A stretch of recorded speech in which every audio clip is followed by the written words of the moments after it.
The latest model in the BMW X lineup is the X2. Now I've thought long and hard about what to call this car because it's kind of hard to put it in a box. So the X2 will be to the X1, what the X4 is to the X3, and the X6 is to the X5 and so on. So a lower, sportier option in the growing compact crossover segment. With X cars now making up 1 in 3 of every BMW sold, it's a popular club to be a part of. But has the X2 had to sacrifice on practicality to achieve this sportier, sleeker look? Well, let's see, shall we? The boot measures in at 470 litres. So let's place that. It's about 35 litres less than an X1, but still a good 50 litres larger than an Audi Q3. The seats fold in a handy 3-way split, which is very useful if you want to carry longer items without kicking all of your backseat passengers out. Then when you fold them all flat, you've got this massive load area. One slight negative is that there is a little bit of a lip, so you will have to lift stuff over that. But on the positive side, you've got these handy shopping bag hooks, a 12-volt charging socket, and then some more tether points for tying stuff down. So all in all, not bad back here at all.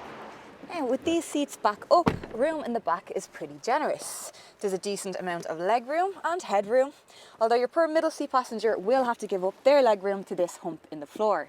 Plus, this seat is a bit narrower and higher than the other two, so it's definitely better suited to 2 adults back here. Although kids should be fine, and there are 2 sets of Isofix anchors for child seats. The inside of the X2 is a lot less divisive than the outside, and I've been getting a bit of a love-hate reaction about the looks, in that people tend to feel very strongly one way or the other. Personally, I quite like it, especially those C-pillars, and the fact that it's not a cookie-cutter compact SUV. It's something new.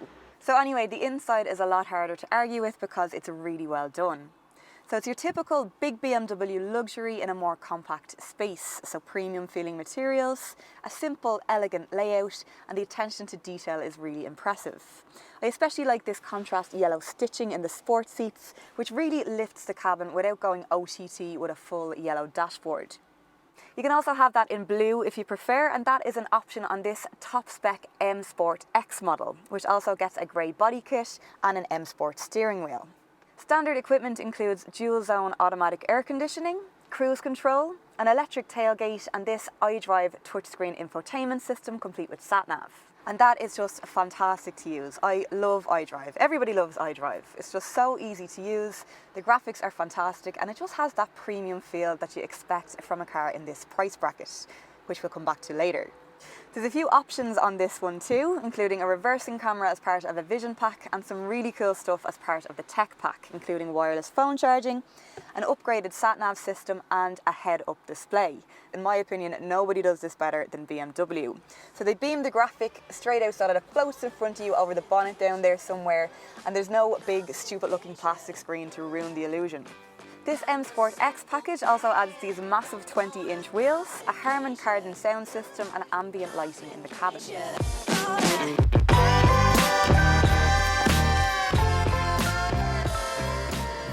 It also comes with the M Sport Sport suspension for a lower, sportier drive.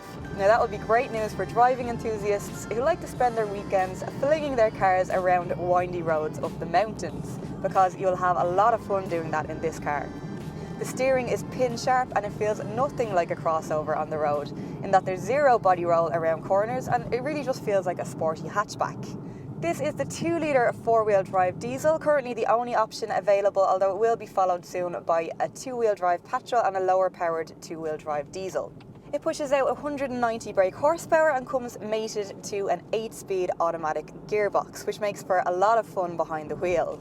It's grippy and engaging and just always feels raring to go. One slight trade-off for that M Sport Sport suspension is that it can make for a bit of a crashy ride when the roads aren't so good, especially on these enormous wheels. So just think carefully about where you live and where you'll be driving before ticking that M Sport box, because it does feel a lot more at home on a smooth road. Running costs are actually pretty decent too, with a claimed fuel economy of 4.8 litres per 100 kilometres and an annual motor tax bill of just €270.